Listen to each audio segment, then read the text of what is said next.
नमस्कार विद्यार्थियों। आज के इस वीडियो में हम द्रवों की कुछ भौतिक गुणधर्म या फिजिकल प्रॉपर्टीज के बारे में बात करेंगे। द्रवों के अधिकांश गुण उनके प्रकृति अर्थात द्रव की प्रकृति और अणुओं के बीच आकर्षण बल इस पर डिपेंड करते हैं। अंतराणिक आकर्षण बल जिसको हम बोलते हैं और अणुओं की प्रकृति, इस पर किसी द्रव के गुणधर्म निश्चित करते हैं। और कुछ विशेष गुणधर्म जैसे घनत्व हुआ, अपवर्तनांक, श्यानता, पृष्ठ तनाव, इन सब की सहायता से भी हम किसी द्रव पदार्थ का संगठन यानी कंपोजिशन और उसकी संरचना यानी अणुओं की या अणुओं के परमाणुओं की कुछ व्यवस्था के बारे में हम जानकारी मोटी मोटी लगा पाते हैं। तो इनके गुणधर्म, इनको हम 4 भागों में बांट पाते हैं या उनको बांटा गया है। कौन कौन से? एक तो योगशील गुण यानी एडिटिव प्रॉपर्टीज, किसी द्रव की एडिटिव प्रॉपर्टीज। ये क्या है? ये किसी द्रव का वह गुण है जो उसके अवयवों के गुणों का योग होता है। अर्थात जैसे अणुभार हमें निकालना है तो अणुभार, अणु किससे बना हुआ है? परमाणुओं से बना हुआ है। तो परमाणुओं के भारों को जोड़कर हम अणुभार निकाल सकते हैं। तो ये एक तरीके से एडिटिव प्रॉपर्टी हो गई। ठीक है, तो ये हमारा योगशील गुणधर्म कहलाएगा। जैसे अगर कार्बन डाइऑक्साइड है CO2, तो इसमें आप क्या करेंगे? इसका अगर मॉलिक्यूलर वेट आपको निकालना है, आणविक द्रव्यमान निकालना है, तो कार्बन का मॉलिक्यूलर वेट और ऑक्सीजन, ये दो इनके एटॉमिक वेट। ठीक है, तो 2 एटम्स ऑक्सीजन के और 1 एटम कार्बन का, इनके एटॉमिक वेट्स आप ऐड कर दीजिए तो वो कार्बन डाइऑक्साइड का मॉलिक्यूलर वेट आ जाएगा। तो इसलिए ये हमारी एडिटिव प्रॉपर्टी कहलाएगी। इसी तरीके से आणविक ऊष्मा या मोलर आयतन, ये भी हमारी योगशील या एडिटिव प्रॉपर्टीज के अंतर्गत आता है। दूसरा है रचनात्मक गुण यानी कंस्ट्रक्टिव प्रॉपर्टी। कंस्ट्रक्टिव प्रॉपर्टी में क्या है? ये वो गुणधर्म है जिसमें अणुओं की व्यवस्था यानी विन्यास, अर्थात 3 डायमेंशनल उनका जो ज्योमेट्री है, उस पर उस द्रव के गुणधर्म निर्भर करते हैं। किसी अणु में परमाणुओं की क्या व्यवस्था है, क्या विन्यास है त्रिविमीय ज्यामिति में या 3 डायमेंशनल ज्योमेट्री में, उस पर उस द्रव के गुणधर्म निश्चित करते हैं या निर्भर करते हैं। जैसे ध्रुवण या घूर्णकता, पोलराइजेशन, इसमें डिपेंड करेगा कि हमारे किसी मॉलिक्यूल में अणुओं की व्यवस्था यदि अलग अलग है, हमारे पास एक ही कंपाउंड है लेकिन उसके 2 या 2 से अधिक विन्यास वाले हमारे समकक्ष अवेलेबल हैं, तो उनकी ध्रुवणता या घूर्णकता अलग अलग होगी। इसी तरीके से थर्ड है रचनात्मक एवं योगशील गुणधर्म यानी कंस्ट्रक्टिव और एडिटिव, ये दोनों ही प्रॉपर्टीज एक साथ। ठीक है, अणुओं में उपस्थित परमाणुओं और उनके विन्यास, इन दोनों पर ही आधारित है। जैसे OH, ठीक है, इसमें ऑक्सीजन है,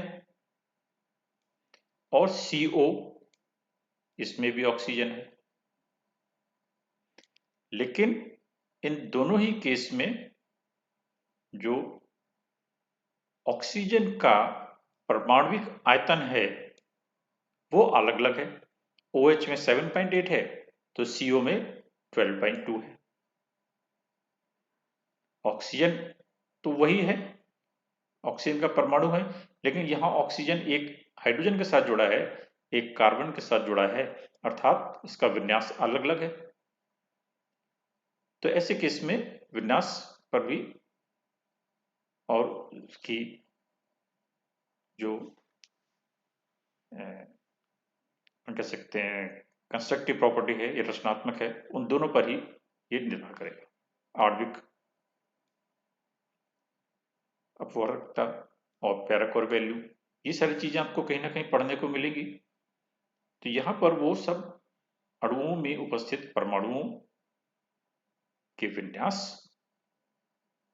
पर निर्भर करेगी, और साथ ही साथ उन परमाणुओं के साथ दूसरे परमाणु क्या लगे हैं उस पर भी निर्भर करेगी। चौथा है अणु संख्यक गुणधर्म या कॉलिगेटिव प्रॉपर्टी। ये टर्म बहुत ज्यादा प्रयोग में लिया जाता है और लेते रहेंगे। अणु संख्या गुणधर्म या कॉलिगेटिव प्रॉपर्टी, ये क्या है? जो कि पदार्थ में उपस्थित कणों या अणुओं की संख्या पर निर्भर करता है। यहां पर विन्यास से तो कोई लेना देना नहीं है, उस पर हम निर्भर नहीं है, बल्कि अणुओं की संख्या कितनी है, कणों की संख्या कितनी है। तो जहां पर भी नंबर ऑफ पार्टिकल्स की हम बात करेंगे कि कोई गुणधर्म नंबर ऑफ पार्टिकल्स पर निर्भर कर रहा है, तो हम कहेंगे कि वो प्रॉपर्टी कॉलिगेटिव प्रॉपर्टी है। जैसे परासरण दाब, हिमांक में अवनमन, क्वथनांक में उन्नयन, elevation in boiling point and depression in freezing point, वाष्प दाब में अवनमन, ये सब आपने कहीं ना कहीं पढ़े होंगे। हिमांक में अवनमन क्या है कि जैसे जल 0 डिग्री सेंटीग्रेड पर जमता है, लेकिन यदि इसमें हम नमक मिला दें जल में तो वो 0 डिग्री सेंटीग्रेड से और कम ताप पर जमेगा। जैसे बाजार में जो कुल्फी जमाते हैं वो नमक का प्रयोग करते हैं, तो वो जितना ज्यादा नमक डालते हैं उसका जल का फ्रीजिंग पॉइंट उतना ही नीचे आ जाता है और कुल्फी उतनी ही ठंडी हो जाती है। इसी तरीके से 100 डिग्री सेंटीग्रेड पर जल बॉयल होता है, लेकिन यदि उसमें कोई इम्प्योरिटी पड़ी हुई है या कोई साल्ट पड़ा हुआ है या कोई अन्य इम्प्योरिटी पड़ी है तो उसके क्वथनांक में उन्नयन होगा, और जैसे जल की यदि हम बात करें तो वो 100 डिग्री सेंटीग्रेड से ऊपर या उबलेगा, तो उसको हम एलिवेशन इन बॉइलिंग पॉइंट कहते हैं।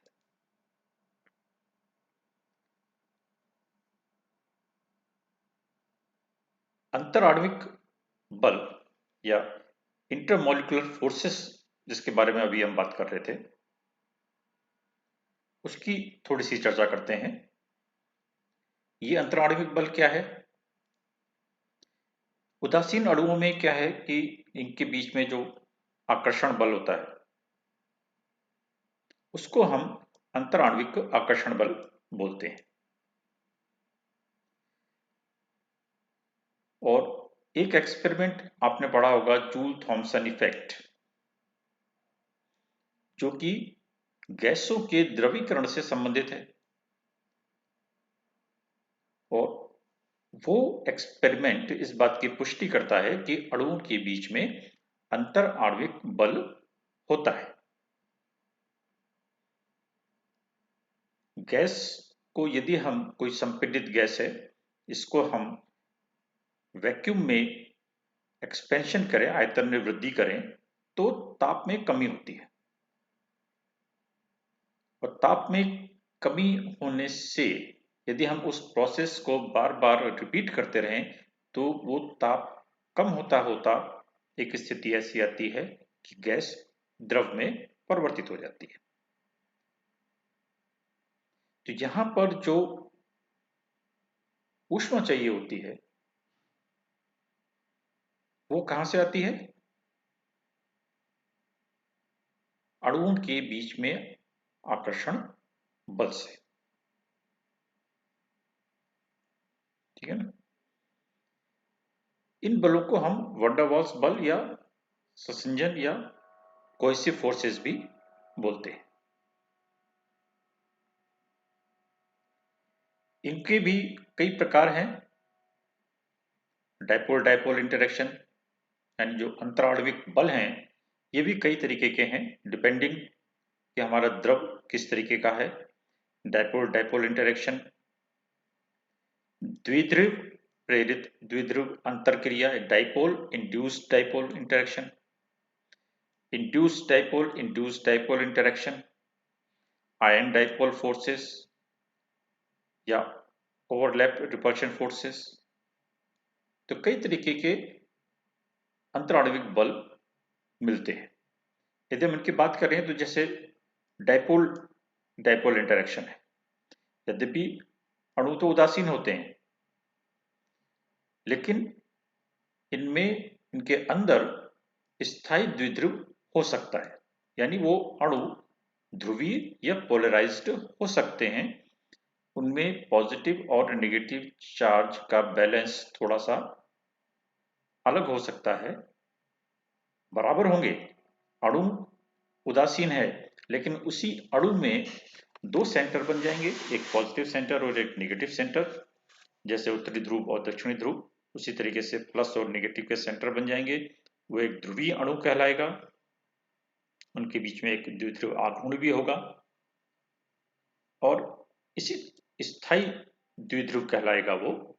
और इन स्थायी ध्रुवों के यानी दो मॉलिक्यूल्स हैं, तो एक का पॉजिटिव सिरा और दूसरे का नेगेटिव सिरा, इनके बीच में आकर्षण बल होगा। तो इनके अंतःक्रिया से, जिसको कि हम कहेंगे द्विध्रुव द्विध्रुव आंतरिक क्रिया, इसकी वजह से अणुओं के बीच में आकर्षण बल हो सकता है।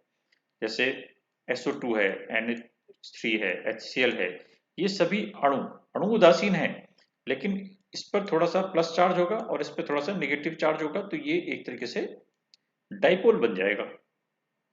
ठीक है ना?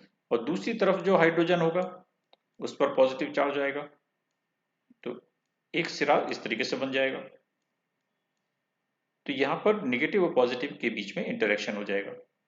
तो इस तरीके से अणुओं के बीच में आकर्षण बल मिलता है। तो ये यदि द्विध्रुव अधिक है तो इनके बीच में अंतरक्रिया भी अधिक होगी, यानी अगर चार्ज अधिक है तो इनके बीच में ये इंटरेक्शन फोर्स अधिक होगा। और इसको हम इस तरीके से एक इक्वेशन के रूप में दर्शा सकते हैं। ठीक है, ये आप पढ़ेंगे दो अणुओं में यदि इनके डायपोल मोमेंट μ1 और μ2 है और इनके मध्य की दूरी यदि r है तो इनकी जो औसत ऊर्जा है, जिसको हम U0 कहते हैं, वो इस तरीके से निकाली जा सकती है, या इनके ये इनवर्सली प्रोपोर्शनल टू r⁻⁶ होती है। ये हमको ध्यान में रखना है। दूसरी तरफ है डाइपोल इंड्यूस्ड डाइपोल इंटरेक्शन। ऐसा हो सकता है कि यदि एक द्विध्रुव अणु के संपर्क में कोई दूसरा उदासीन अणु आ जाए और उसमें भी कुछ द्विध्रुव उत्पन्न हो जाए तो उसको हम प्रेरित द्विध्रुव कहेंगे, इंड्यूस्ड डाइपोल कहेंगे। तो एक द्विध्रुव अणु के संपर्क में आने से दूसरा उदासीन अणु प्रेरित होकर द्विध्रुव बन जाता है और इस तरीके से उन दोनों के बीच में आकर्षण बल हो सकता है। यहां पर भी वो अंतःक्रिया r⁶ के यानी उनके बीच के दूरी के व्युत्क्रमानुपाती 6 की पावर की व्युत्क्रमानुपाती होती है। तीसरा होता है इंड्यूस्ड डाइपोल और इंड्यूस्ड डाइपोल इंटरेक्शन, जिसको कि हम जैसे लंदन फोर्सेस का आपने नाम सुना होगा या डिस्पर्सिव फोर्सेस का नाम सुना होगा। कुछ अध्रुवीय गैसें या अक्रिय गैसें, इनर्ट गैसेस भी द्रवीकृत होती हैं और इससे ये सिद्ध हुआ कि अणुओं के बीच में कुछ न कुछ आकर्षण बल अवश्य पाया जाता है।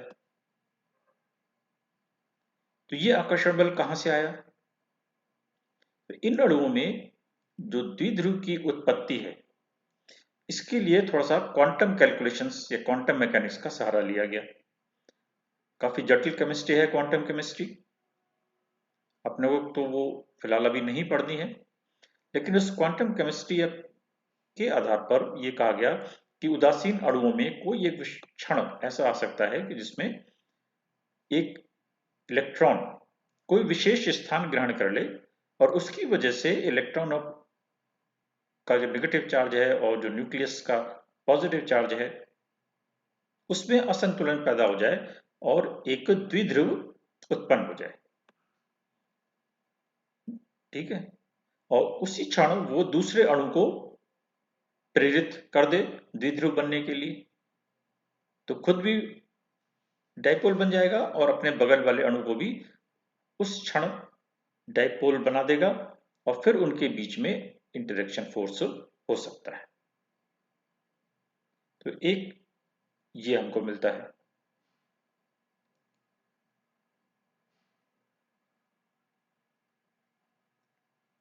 आयन और डाइपोल,